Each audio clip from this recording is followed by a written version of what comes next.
Portland's slogan, "Keep Portland Weird," sets the tone of the city, and visitors will see residents wearing vibrant clothing, streets lined with boutique shops, and buildings painted with lots of dynamic street art. Portlanders also love nature, and the city itself boasts everything from a volcano to beautiful rose gardens to the world's smallest park. Whether you like fusion food, local breweries, or a cute coffee shop, Portland has an array of food that locals and tourists alike enjoy. When I moved to Portland, I was immediately one of the people here because I had the haircut and the beard. And that's kind of a staple of Portland, is that you have a beard and you have this haircut. So.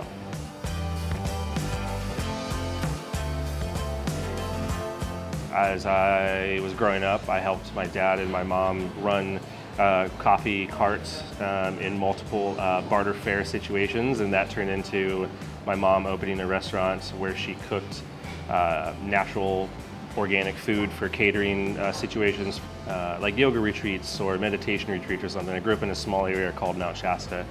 It was the first chance for me to kind of get in and cooking food with my mom, and it just kind of developed that way.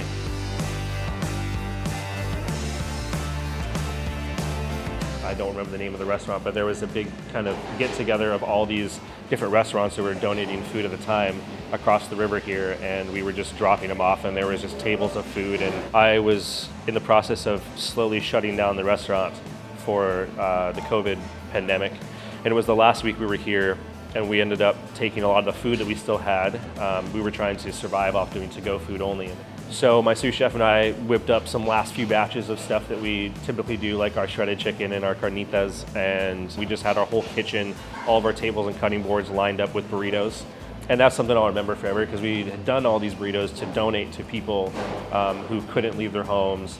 I think I see a lot of that kind of stuff happening in Portland, and that's what's kind of a big part of the heart of the city, is people care for other people here, no matter if you're a big restaurant or a little restaurant or whatever you are.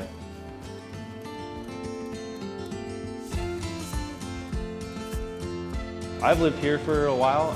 I moved down here for the food industry, and when I first moved here, it was more about going out to different venues for music or bar scenes, or a lot of the nightlife stuff wasn't too different from what I've known in the past. But what I really loved about Portland was the green in the city, and we're by so much of nature that it's accessible. We have waterfalls, and we have so many hikes and mountains and hill walks just around here that makes it a beautiful place to stay. I recently hired a guy named Mark. He comes in, and I say, I look at him in his face, I look at him in his eyes, and look at him in his face, and I say, "Good morning, how's it going?" And he appreciates that. And I try to have a lot of conversations with every single person that I work with, be it a dishwasher, a prep cook, a sous chef, the general manager, everybody. We have a lot of conversations where we just talk about how are you doing, outside of work, how are you doing inside of work. It clears the air for so many things that are anxiety-inducing and just stressful, because what happens is you don't know what's going on in someone's life, and then you judge them. That's something that a lot of places don't offer, is personability, being able to talk to that person. It's stressful, and I think that a lot of people got out of the industry because the pay and the stress were just drastically different. And now the pay has come back around a lot.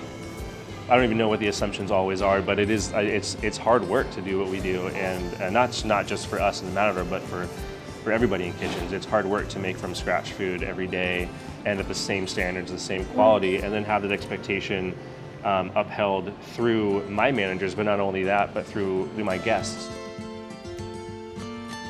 I've just tried to complete my job in a way that gives me time to be home. And I know that sounds simple enough, but we work in an industry that's ever changing.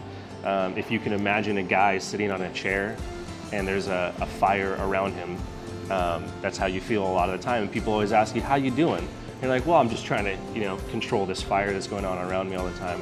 A lot of people end up spending 12 hours a day in a kitchen easily.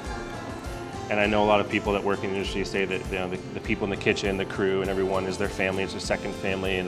And while that's good and all, it's not always a long-lasting thing, because it's an ever-changing industry where people come and go. what's always going to be there for you is your family. And I think that being in a place that you can operate well and learn is going to ultimately make you work less and be able to come back around and see your family more.